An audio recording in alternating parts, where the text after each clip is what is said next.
I got a gift from Singer and I'm so excited to open it. I have had eyes on this sewing machine for a very long time. I love the color that this sewing machine comes in and I'm about to use it. So I'm gonna unbox it and show it to you guys. I have other sewing machines, of course, but I just feel like this one would be nice for this video I'm about to record. I'm gonna make myself a nice yellow circle dress, but I wanna sew it on my new Singer sewing machine. So let me show you guys what I got. The color. This is a color sewing machine that I have been dreaming of. I already love the gray sewing machines that I have from Singer, but this color, wow, this is heavy.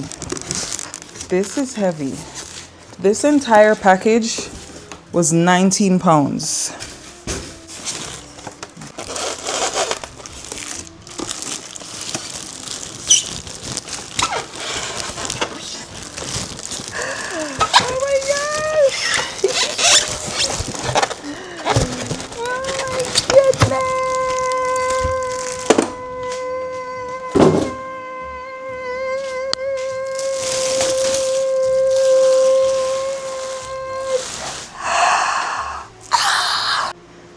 Sterling edition.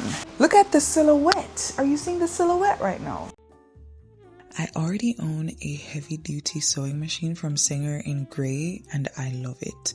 I have the 4423 and you can check out this video after watching this one if you would like to see a review on that. This is it. Oh wow, this is so cool. Oh. The draw is wider and it closes a lot smoother. And then there are all of these buttons on it. On their website, singer.com, it's currently $310 US, but with my code SoQuaint10, you can take 10% off. I got this one as a gift from Singer, and because I know that you guys are always looking out for the best sewing machine to get, I thought I would do a little review. The usual accessories. These accessories are $100 in value and they come with your sewing machine. Usually the foot pedal and power cord are connected, but I was surprised to find that they're separate for this sewing machine, which I love a lot because I can position the pedal where it's most comfortable without being limited by where the power cord reaches.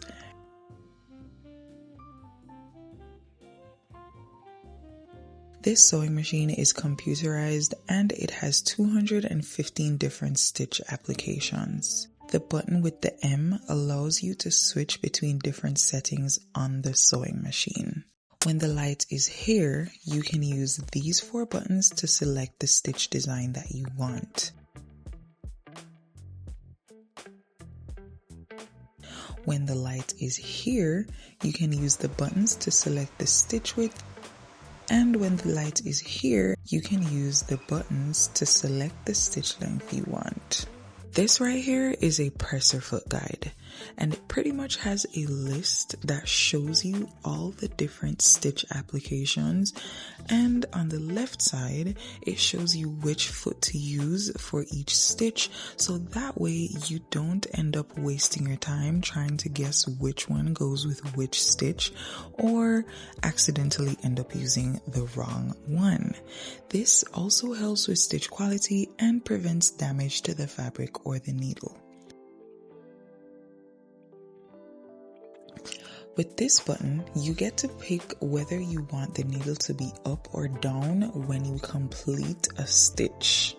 This can come in handy for pivoting the fabric at corners and curves. It also comes in handy for removing or repositioning fabric. It's one of those small features that make a very big difference. You can also use the hand wheel to lower and raise the needle. With this button, you can reverse your stitch. This comes in handy when you're back stitching. I find this ruler on the front of the sewing machine to be really cool. I can see myself using it to measure things when my tape measure is out of reach. This brings the presser foot up and down. On my other sewing machine, it's at the back, so this is going to take some getting used to. It's pretty easy to thread this sewing machine. It has drawings showing you where to put the thread. You first put your thread here or here, put it through this little loop, pass it behind here, bring it down here, around this curve to the top, around this hook, down through the groove, behind this bar and this bar.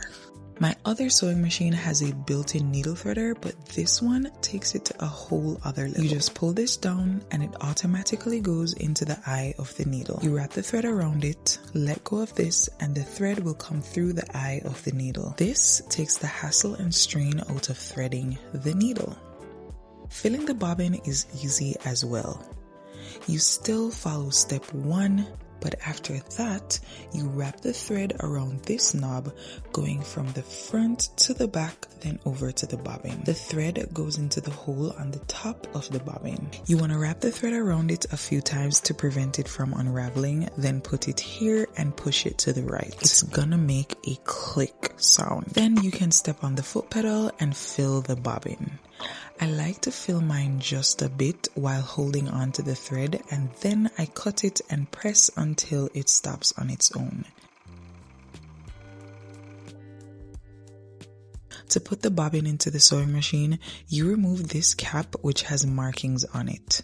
And with the thread coming from the back on the left side of the bobbin, put it into the space. Bring it around the hook at the front, then into the groove in the same motion. If this isn't done properly, your stitches won't come out right. To bring the bobbin thread to the top, you move the hand wheel towards you or use the needle position button. Once the needle picks up the thread, you can use something to pull the thread out.